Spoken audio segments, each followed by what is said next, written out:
November 9th, 1970. Tropical depression has moved across Malaysia and has reached tropical storm strength in the Bay of Bengal. It rapidly intensifies and makes landfall in the early hours of the morning on November 13th. Winds in excess of 140 miles per hour just ravaged the coastline of East Pakistan.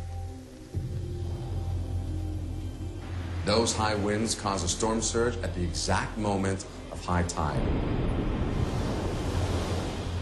causing a 6-meter high wall of water that just obliterates everything.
You're watching UNICEF television.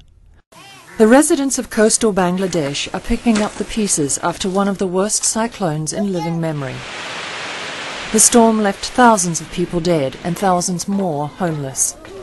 And it followed hard on the heels of a catastrophic flood this summer.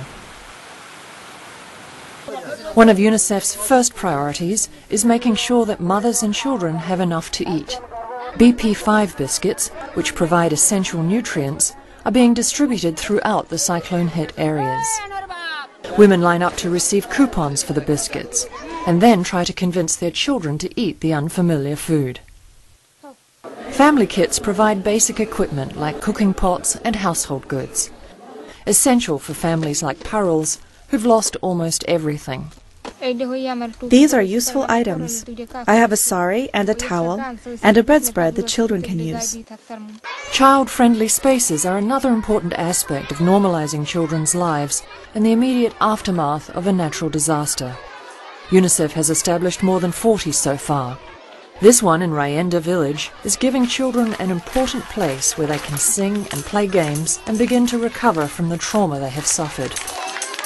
This is Chris Niles reporting for UNICEF Television. Unite for Children.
On August 23, 1992, a Force 5 hurricane struck the southern tip of Florida.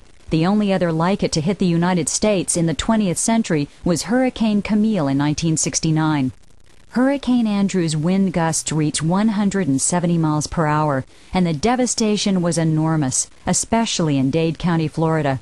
90,000 homes were destroyed or damaged, and 250,000 were left homeless. It was the most costly storm in U.S. history.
In the capital city of Honduras, Tegucigalpa, people were oblivious to the gathering storm out to sea. It was hurricane season, and this part of the world is used to it.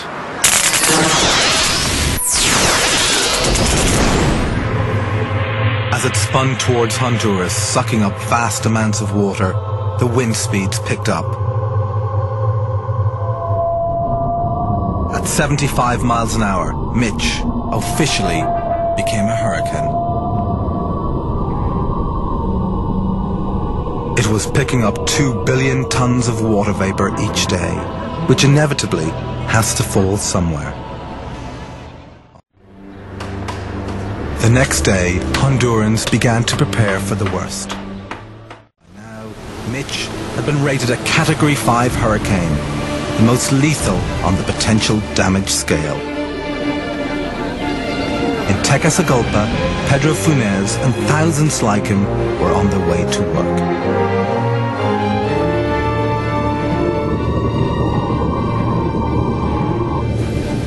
By the evening of the 29th of October, Mitch had already reached the northern coast.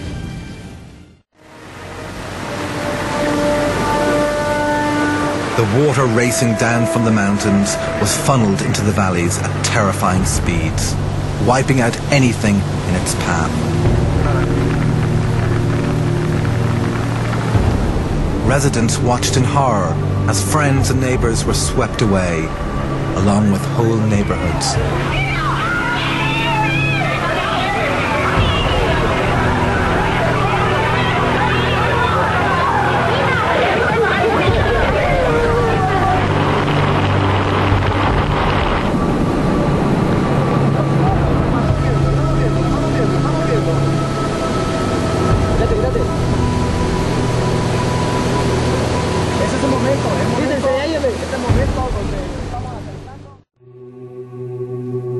Mitch was the most lethal storm in modern history.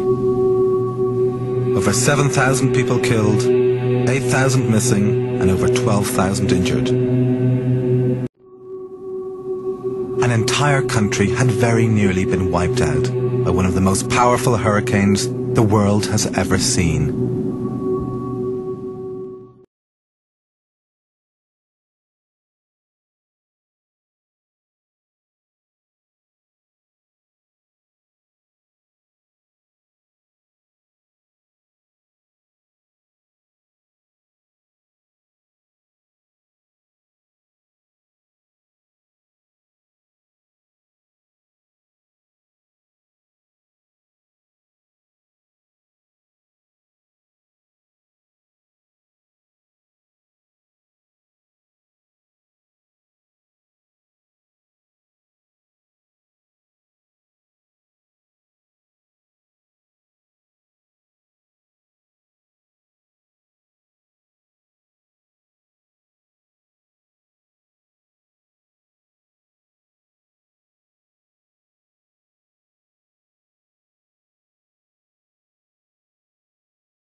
Early on the morning of Monday, August the 29th, Katrina finally hit New Orleans, roaring in with terrifying force.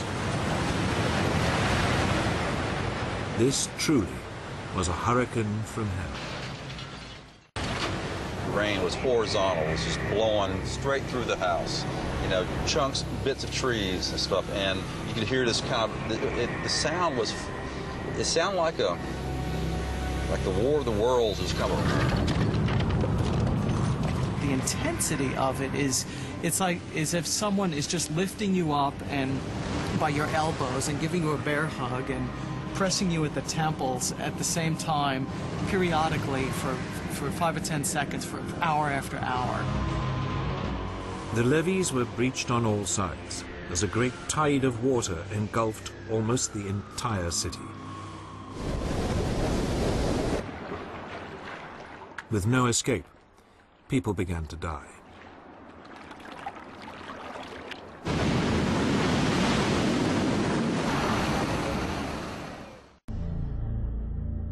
After devastating New Orleans, Hurricane Katrina moved further inland, finally dissipating over the Great Lakes and the Canadian border on August the 31st.